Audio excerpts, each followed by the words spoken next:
I've always hated our Sunday family dinners. People imagine warm conversations, shared laughter, the comforting clatter of silverware, but ours always felt like a staged performance. My father played the leading role, my brother Daniel was the hero, and me, I was the blurry extra in the back of the scene, present, but irrelevant. That Sunday, I walked into the dining room already exhausted. I had spent the whole week preparing myself mentally, rehearsing deep breaths and neutral expressions, hoping foolishly that maybe this time my father would be too distracted to make his usual speech. But of course, I was kidding myself. Dinner had barely started when my father stood up, glass raised like he was accepting an award. To Daniel, he announced loudly, the star of this family, my pride, my son who once again closed a major contract at work while his brother, he paused, pretending to search for the right words. While he is still trying to figure out what he wants to do with his life. My cheeks burned. I felt my fork tremble between my fingers. Daniel shifted uncomfortably across the table. He hated these speeches too, though he never contradicted my father. Silence was easier for him, just like disappearing was easier for me.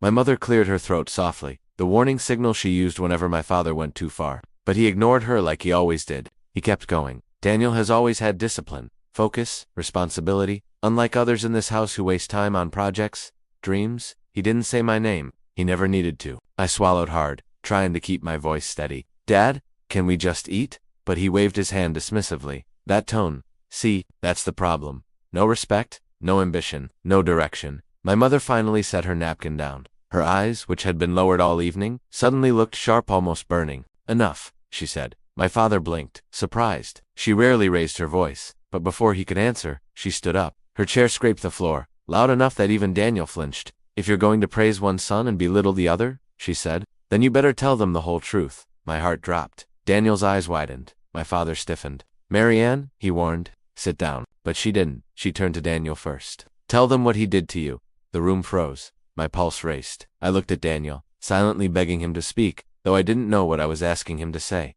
But Daniel didn't speak. He just stared at the table, jaw tight, shoulders trembling. My mother took a deep breath. You won't say it, will you? Fine, I will. My father slammed his hand on the table. That's enough. But it was too late. My mother had held this in 4 years, and now it was coming out, all of it. When Daniel was 16, she said slowly, he didn't get into that fancy academy because he didn't want to go. He failed the entrance exam on purpose. He was exhausted, terrified of disappointing you. Daniel closed his eyes. He looked like he might be sick. My father's face went red. Marianne, stop. But she kept going. And do you remember what you did that night? She asked him. You blamed him. You yelled for hours. You threw his sketchbooks in the garbage because you said art was a hobby for the weak. You told him he was nothing without your expectations. My breath caught. I remembered that night. I remembered Daniel sitting outside with swollen eyes, pretending he had allergies. My mother's voice cracked. You broke him before he ever had a chance to choose his own life.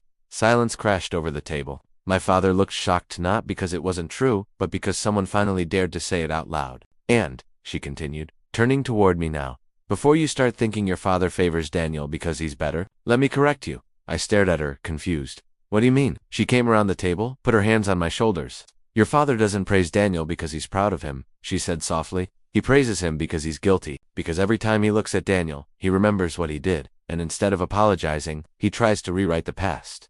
My heart was pounding so hard I could hear it in my ears.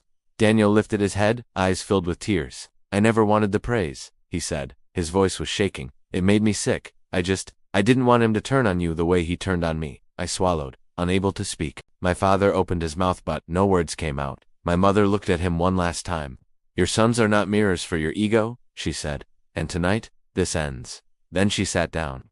The room was so quiet, I could hear the clock ticking in the hallway.